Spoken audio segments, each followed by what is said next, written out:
Hello friends, एक और पैसा मेकर स्टॉक हम आपके लिए लेके आए हैं और इस वीडियो में इस कंपनी का overview, financials, valuations, risk factor और इसकी खास बात ये है हाइलाइट्स, ये हम डिस्कस करेंगे। इसलिए इस वीडियो को अंत तक देखिए। ये स्टॉक का नाम बताने से पहले मैं ये आपको ये कहना चाहूँगा कि क्या आप जानते हैं कि इंडिया से बाहर करीबन 3.25 करोड़ इंडियंस रहते हैं।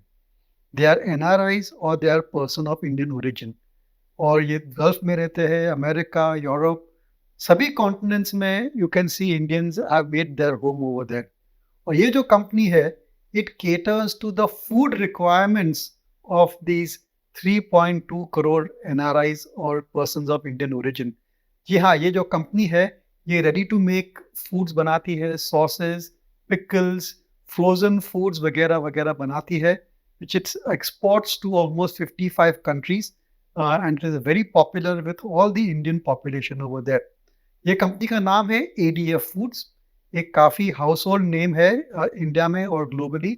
और उनका एक बहुत ही बढ़िया ब्रांड है अशोका ब्रांड करके, विच हैज़ शोन 30% की कंपाउंडेड ग्रोथ रेट दिखाई है अशोका ब्रांड ने पिछले 3 साल में। और करीबन 55 से 60% का सेल्स उनका ये अशोका ब्रांड से आता है। कंपनी बहुत ही बढ़िया मैनेजमेंट है। ग्रेजुअली उन्होंने अपनी कैपेसिटी बढ़ाई है और as of now 28,000 metric tonne की उनकी कैपेसिटी है for frozen foods and related food item. और ये gradually they are increasing by 30-40% over the next 2-3 years, केवल डिमांड को कैटर करने की वजह से। इस कंपनी के पास 1 लाख स्क्वायर फीट का state of art distribution centre है अमेरिका में और अमेरिका इसका सबसे बड़ा मार्केट है। इस कंपनी की जो प्रोडक्ट्स है दे आर वेरी पॉपुलर और लोकल मार्केट में भी they have started launching very good products at the premium end. मेरे ख्याल से the reason why we are so positive on ADF foods, इसकी ग्रेजुअली जो इंडियन पॉपुलेशन है वो बढ़ती जा रही है।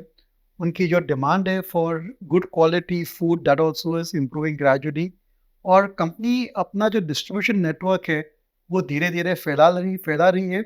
एंड हाल ही में यूके की जो सबसे लार्जेस्ट कंपनी है, रिटेल कंपनी है टेस्को, उनके साथ उन्होंने टाई अप किया है to supply all the products of ADF foods. तो ये जो है कंसिस्टेंट परफॉर्मेंस हो सकता है क्योंकि जैसे जैसे डिस्ट्रीब्यूशन बढ़ती है there is a study demand because Indians are there all over the world. Company की जो ट्रैक रिकॉर्ड है वो बहुत ही बढ़िया है। पिछले 5 साल में 18% का कंपाउंडेड ग्रोथ दिखाया है इन सेल्स और 24% का कंपाउंड ग्रोथ दिखाया है उन्होंने प्रॉफिट्स में।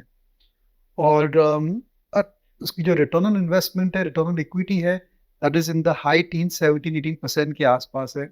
ये एक स्मॉल कैप स्टॉक है, करीबन 2100 करोड़ की मार्केट कैपिटलाइजेशन है at the current price of 189 और प्राइस टू अर्निंग्स मल्टीपल भी रीजनेबल है एट अराउंड 30-33 टाइम्स। प्रोमोटर्स ने खुद पिछले 2-3 साल में अपनी प्रोमोटर होल्डिंग बढ़ाई है फ्रॉम 31% टू 36%। ये एक बहुत ही कॉन्फिडेंस वाली बात है। और एफआईआईज ने भी पिछले 2-3 साल में फ्रॉम ऑलमोस्ट 1% 8% होल्डिंग उन्होंने की है और म्यूचुअल फंड्स की अराउंड 10% होल्डिंग है। तो ये काफ़ी एक पॉपुलर स्टॉक है from point of view of institutional investors as well. मेरे ख्याल से आपको इस कंपनी को कंसिडर करना चाहिए, एक रिकमेंडेशन नहीं है। और इसकी एक या दो जो रिस्क फैक्टर्स है वो भी बताना चाहूँगा। एक तो उनकी जो वर्किंग कैपिटल साइकिल है वो बहुत ज़्यादा है। इट्स ऑलमोस्ट 150-160 डेज और सो, क्योंकि ओवरसीज़ उनको सप्लाई करना पड़ता है और उसकी वजह से उनको स्टॉक रखना पड़ता है। लेकिन ये जो स्टॉक है that is also got expiry period. तो इन्वेंट्री लॉसेस की एक जो रिस्क फैक्टर है वो मैं बताना चाहूँगा। एंड ऑफ कोर्स ये एक एफएमसीजी कंपनी है, तो अगर कोई भी डिमांड में सॉफ्टनेस आती है या कोई भी जियोपॉलिटिकल इवेंट आता है या एक्सपोर्ट्स में कुछ डिस्ट्रप्शन होता है तो definitely cells can get impacted. But other than that ये एक अच्छी लॉन्ग टर्म स्टोरी है और ये हम कहेंगे कि एक स्टेडी परफॉर्मर है। आप इसको ज़रूर से रिसर्च करके निवेश कर सकते हैं। This podcast is produced by Elixir Equities Private Limited, a SEBI registered research analyst. Registration number INA 0000047887. The information provided in this podcast is for educational and informational purposes only and should not be considered as investment advice. Investment in securities market are subject to market risk. We strongly advise all investors to read all related documents carefully before investing.